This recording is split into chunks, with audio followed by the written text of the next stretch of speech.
Hey everybody, welcome back to the final video of the Garage Recording Academy mastering tutorials.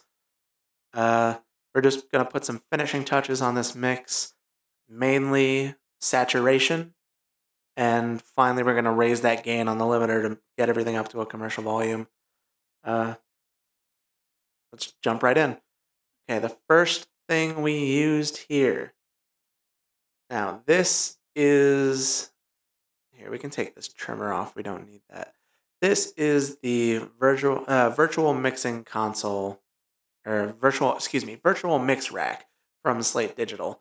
Most of these plugins in here you would have to buy, but this one right here, Revival, which is their saturation plugin, this one you can get for free. Go to the Slate Digital website and just get this plugin because it's great. We're going to show you, now unfortunately the formatting for when I'm recording this video, normally there would be a bypass button up here for this, but there's not, so I'm going to have to toggle it here to turn this on and off and you'll see what happens. So, let's actually...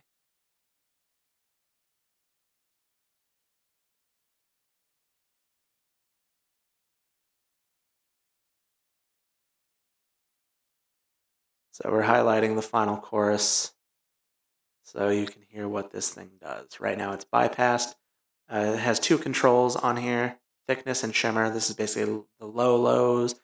Actually, it's kind of the low mids to the lows, and this is the extreme highs. And we'll show you what happens when we turn this thing on and off.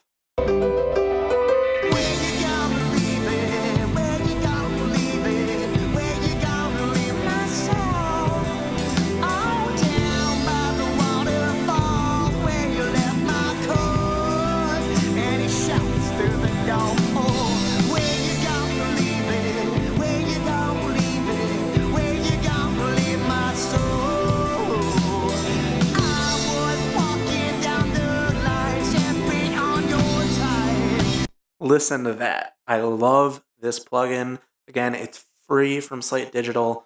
It fills out everything so well. I'm just going to real quick show you what happens when we turn the shimmer up or the thickness up, just so you can hear what it's actually doing. And then we're going to put it back to where they are.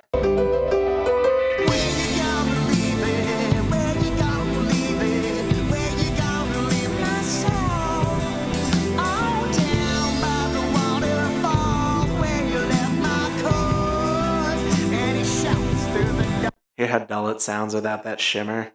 It's amazing. And let's see what the thickness control does.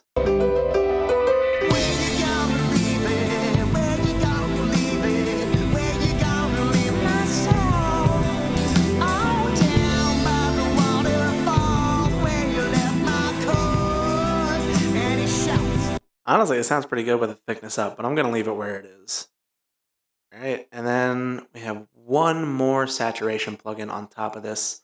This is the virtual tape machine, also from Slate. This one is not free. I paid for this. These are all pretty basic settings. The input and output are just left where they were. I have it set to 2-inch. Here, actually, let's show the tape. Let's have the fun part for you guys.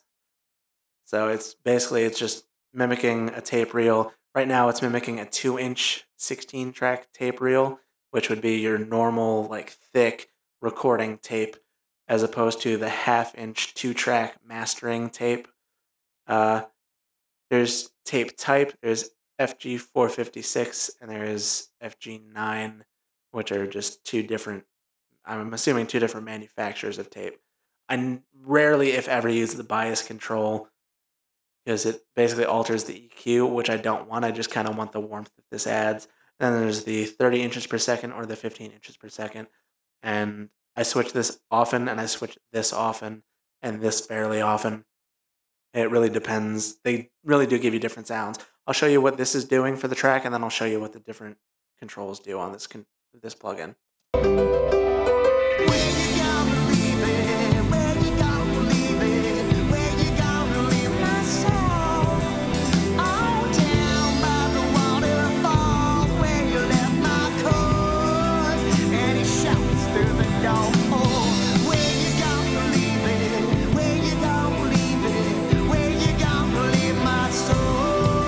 So basically what's going on here is we used Revival here for the extreme high end and the extreme low end, and then the virtual tape machine is just filling out the mids. It's great for that. And here, I'm going to show you what the sound difference when we flip these on and off.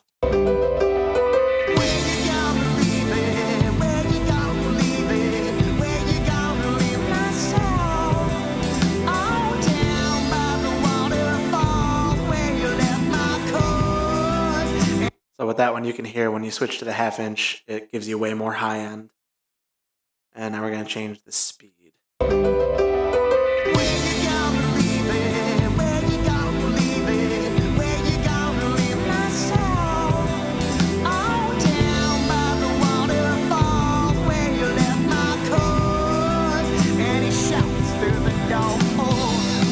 And that one, you can see it kind of pumped the mids even more. It gave like even more of a mids boost and even kind of cut the high and the low, which is why I like it on the 30 inches per second here. So now we're basically done. The last thing we're going to do is turn this gain knob up. We're going to actually turn the constant gain monitoring off and get it to a commercial level. But first, what we're going to do is we're going to turn on and off all of these plugins at the same time. You'll hear the difference. There will be a slight difference in volume, but there won't be as great a difference in volume as if it were just turning that gain knob on and off. So you can see a little more accurately what the actual tonal differences are.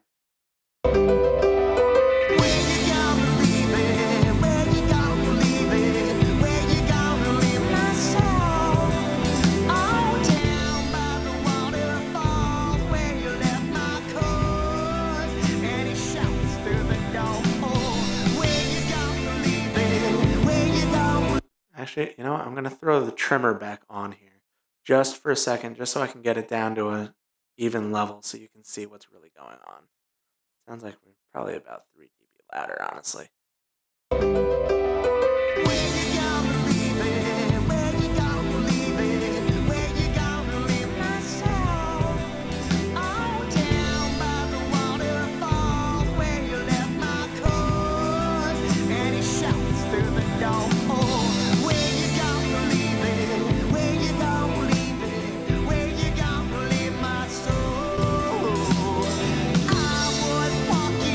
See how we filled that out? All right, now we're going to turn the trimmer off so it's back where it was gain-wise.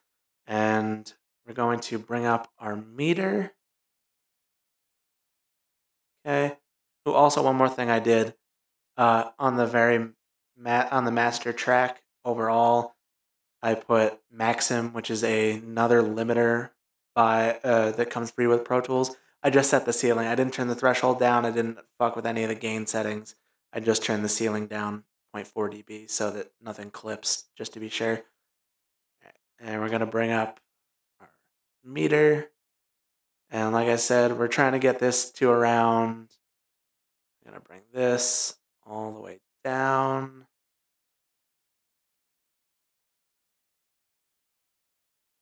Going to bring the gain all the way down. Now we're turning constant gain monitoring off. We're trying to get to about -10 RMS.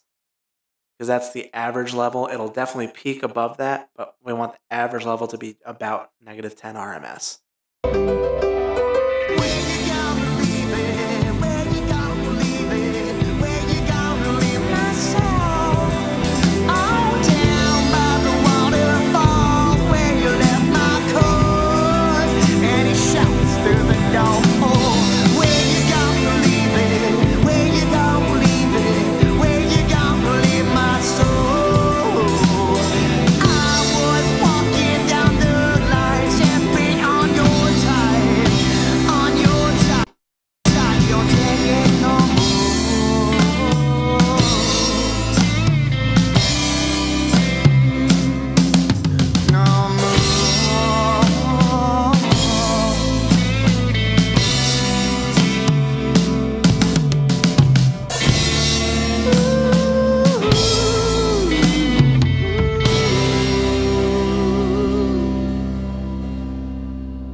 And that's it. That's mastering a song in a nutshell. Hope you watched all the videos. If you haven't seen the earlier videos, please go back and watch them. Please stick around for the live Q&A after this video. And again, please go to garagerecordingacademy.com. Help yourself out. Download the free Studio Client Interactions Guide. Start making steps towards building relationships with your clients. We'll be making more videos in the future. Hope you look out for those. We will, in the very near future, be doing an even more in-depth mastering course, as well as an in-depth recording and mixing course. We'll be showing you how to record, mix, and master a song from start to finish. Everything from miking up the kit, from the miking the guitars, tuning the drums, everything. The outboard equipment we use, all the way through mixing, all the way through mastering, all the plugins we use, everything step by step. We'll be putting that out soon. That will be a paid course, but I promise you it'll be worth it. It'll start off probably about $250, $300 for the whole course, and we're also going to break it up into pieces, such as we'll break it down by instrument, basically, and then we'll do the mixing and the mastering as their own things as well if you want just pieces. Thank you guys for sticking around. Really appreciate it. Again, please stick around for the live Q&A, and I hope to see you in my future videos.